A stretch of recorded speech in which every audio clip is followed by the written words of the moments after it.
乡亲时代好朋友，大家平安，大家好。华视台语新闻杂志，欢迎收看《疫症2020台湾防疫全纪录》的专题报道。新冠病毒的疫情继续咧冲击着全世界，全球确诊的人数已经超过1000万人。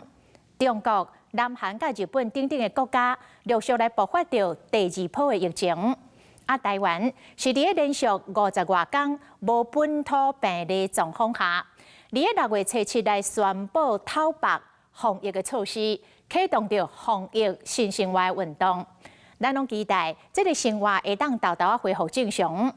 但是新冠病毒的干扰，就是会当透过无症状，或者是轻微症状的感染者，渐渐来传播。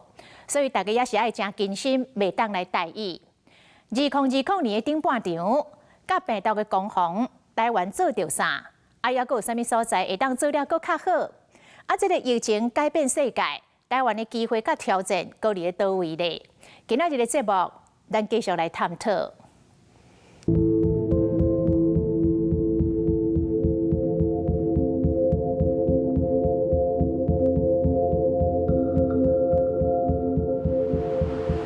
疫情伫全世界咧传，因不台湾我区3大防疫无成，资讯透明、科技运用甲团队的合作，明显阻挡病毒传播的几率。伫这场疫症中，咱又搁学到啥物？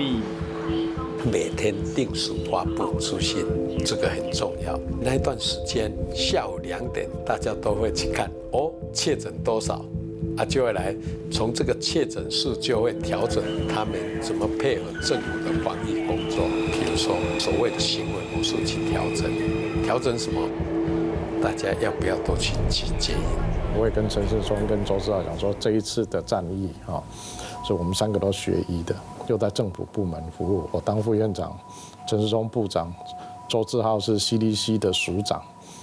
这件事情讲我们搞砸了那我们真的是愧对国人。那其实有时候我们也会做的不好的决策，也会做错这个难免那我们都会很快的去做调整所以民众知道说，这个政府它是很公开、很透明。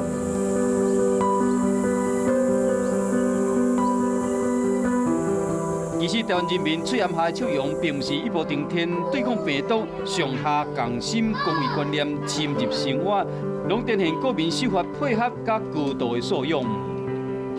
来，请进来3位，健保卡有听过哪一些鼓励的话吗？你们辛苦了，你们真的非常辛苦。比如说会送暖一点点的感谢意，我们其实是蛮窝心的。就是那几句话的一个互动，他就是谢谢谢谢，我觉得这样就够了。真的是我们公共卫生在这一块要做的一些天职好，来，手抓住，帮你消毒。不错，好。公司各个机关都有规定说没有戴口罩不能进去然后进去之前都会有那个红外线的感应我就觉得大家其实为了防疫这一块都非常的努力在做准备。大家其实对这次的医疗跟大家的配合度其实都算是有在一定的水平上，比起大概之前的 SARS 来说，其实现在这一次的重视度比之前好很多。民众跟医护人员都很配合国家的政策就是说自动自发也愿意配合戴口罩，所以因为我们这个口罩的防护网非常的周全，变成病毒也无处可去当然除了口罩之外，洗手也是非常的重要。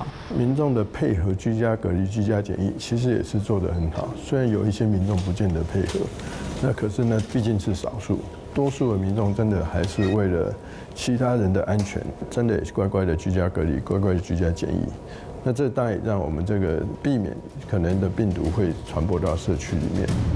I believe a second peak is likely to appear in autumn and winter this year. And the use of our national insurance databases to follow up our people. 政府产业甲全面合作。全面的健康顾调，嘛互民主科技防疫的台湾经验，赢得前所未有的国际形象。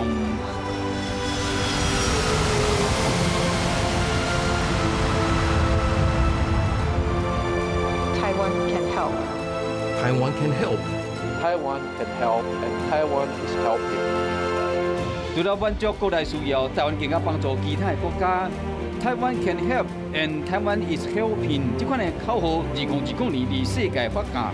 当疫情过了后，要怎消化翠暗的产能，精算建备存量，是未来一大考验。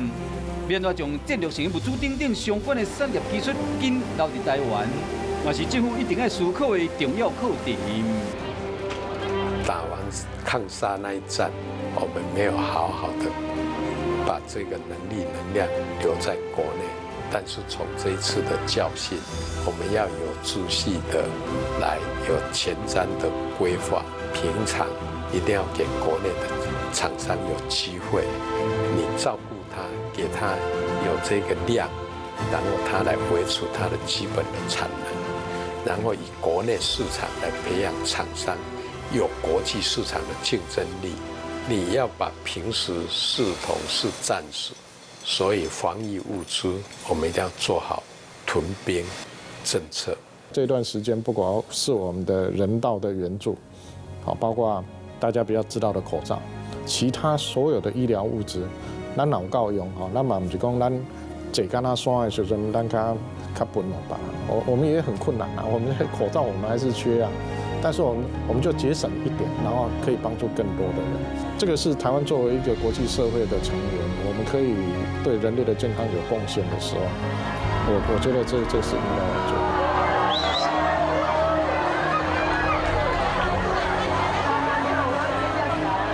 甲病毒的战役经过17年的淬炼，台湾跋倒阁爬起来，为了承担甲疾病，愿意奉献甲付出。